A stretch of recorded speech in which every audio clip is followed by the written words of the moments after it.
એટલા માટે તો જ્યારે ભગવદ્ ગીતાનો ઉપદેશ ભગવાન કરતા હતા, ભગવદ્ ગીતાનો ઉપદેશ કરતા હતા તો કેટલાક ચિંતકો કહે જે ભગવાન ક્યારે પણ વ્રજને ભૂલી શકતા નથી, તો ભગવદ્ ગીતાના ઉપદેશ આપતા આપતા આપે વ્રજને કેમ યાદ ન કર્યું?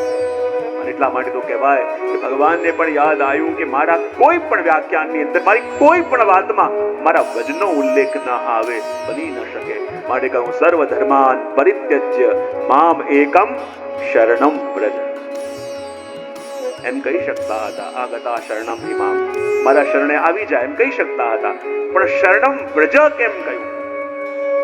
મારા શરણમાં આવો પણ વ્રજ શબ્દનો ઉપયોગ કેમ કર્યો? તો ચિંતકો અને ટીકાકારો કહે કે વ્રજ ઈવ વ્રજ, મારા શરણે આવો પણ કેવી રીતે?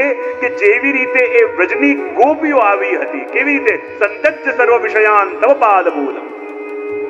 જે રીતે ગોપીજનો બધું છોડીને પ્રભુના શરણે આવી હતી, ભગવાને પાછી મોકલી તો પણ ગઈ નહીં.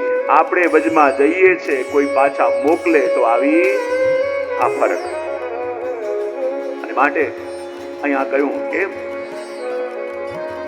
વ્રજનું સ્મરણ કરતા કરતા ભગવાન કહે છે કે સંતજ્જ સર્વ વિષયાન તવ પાદ મૂલમ. જે ગોપીઓએ કહ્યું કે જેવી રીતે મારી ગોપીઓ શરણે આવી એવી રીતે આવો, અને એવી રીતે આવશો તો વ્રજને પામશો. હવે જો વ્રજ યાત્રામાં આપણે નીકળવાનું છે, અને વ્રજ યાત્રામાં નીકળવાનું છે, પણ જ્યાં લઈ જતા પહેલા કમસે કમ એનો પરિચય કરાવું તો પછી ત્યાં જઈએ છે એની મહત્તાને સમજીએ ને આપણે. હું તમને લઈ જાઉં પણ ત્યાંના મહત્તાને ન સમજો તો જેવી રીતે તમે બીજે ફરવા જાઓ છો ને એવી રીતે ત્યાં પણ જઈ આવો. ત્યાં જઈ આવો તો પછી એ યાત્રા કે કામની ન રહે. અને એટલા માટે આપણે ત્યાં કહ્યું છે કે યાત્રા એટલે શું? તો યાત્રાની વ્યાખ્યા આપતા કહે છે યાતિ તાત્રુમાત્મનમિતિ યાત્રા. આત્માના ઉદ્ધાર માટે જવું એનું નામ યાત્રા. જરા બોલી જાવ આ લાઈન. આત્માના ઉદ્ધાર માટે જવું એનું નામ યાત્રા. પણ આપણે યાત્રા શબ્દ બદલી કરી નાખ્યું જાત્રા. શું કરી નાખ્યું? એ જાત્રાની વ્યાખ્યા શું થાય? તો આપણે ત્યાં કહેવાય છે જાયતે અન્યેષામ ત્રાસા તેતી જાત્રા. બીજાને ત્રાસ આપવા માટે જવું એને કહેવાય જાત્રા. જાત્રાની વ્યાખ્યા શું થાય? બીજાને, જરા ભાવથી બોલો તો સહી, ત્રાસ આપવા માટે જવું એને કહેવાય જાત્રા. યાત્રા એટલે આત્માના ઉદ્ધાર માટે જ્યાં જવું પડે એને કહેવાય યાત્રા, અને બીજાને ત્રાસ આપવા માટે જઈએ એને કહેવાય. તો આપણે કાયમ શું કરીને આવીએ છીએ? જાત્રા. બહુ સરસ.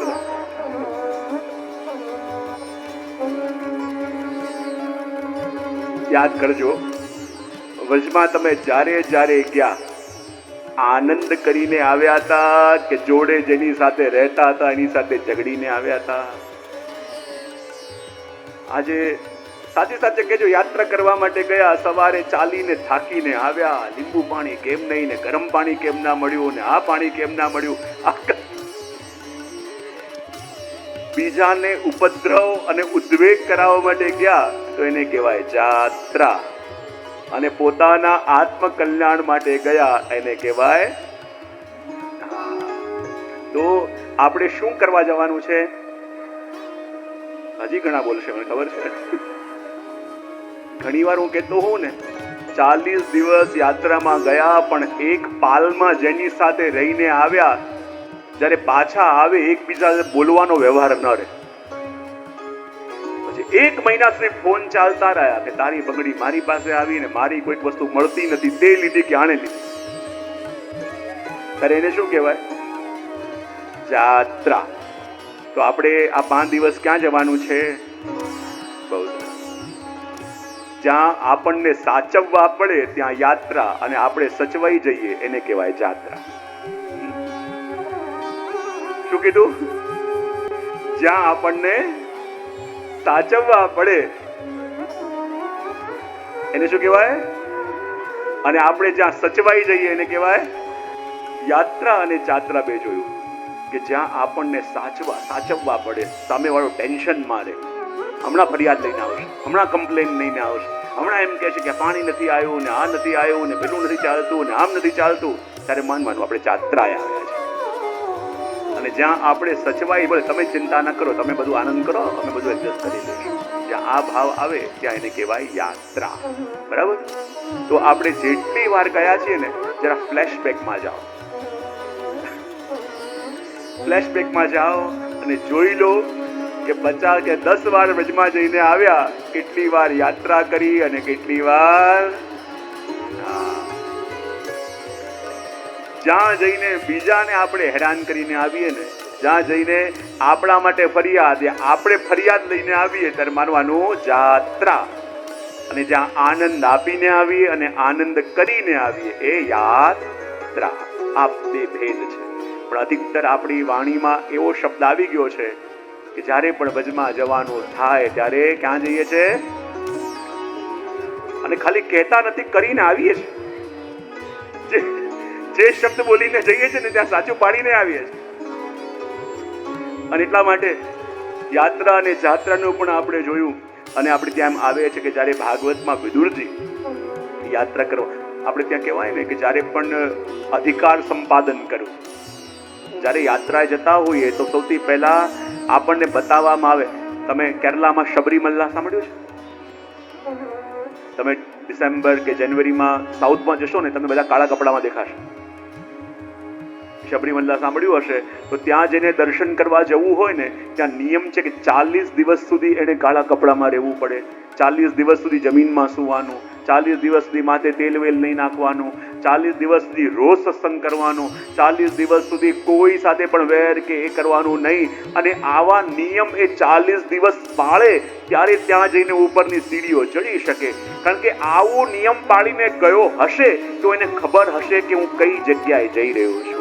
પણ આપણે તો બસ કાલે નક્કી કર્યું, સવારે ટિકિટ કપાઈ અને પહોંચ્યા, અને જ્યાં સુધી અધિકાર સંપાદન થયો નથી અને વસ્તુ મળી જાય તો એની મહત્તાને આપણે સમજી ન શકીએ.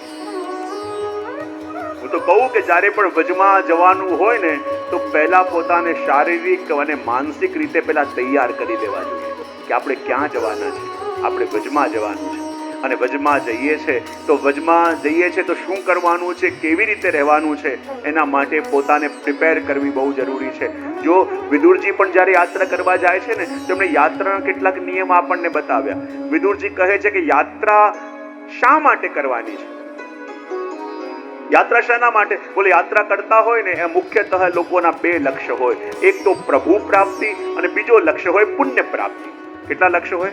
કયા કયા? પ્રભુ પ્રાપ્તિ અને પુણ્ય પ્રાપ્તિ.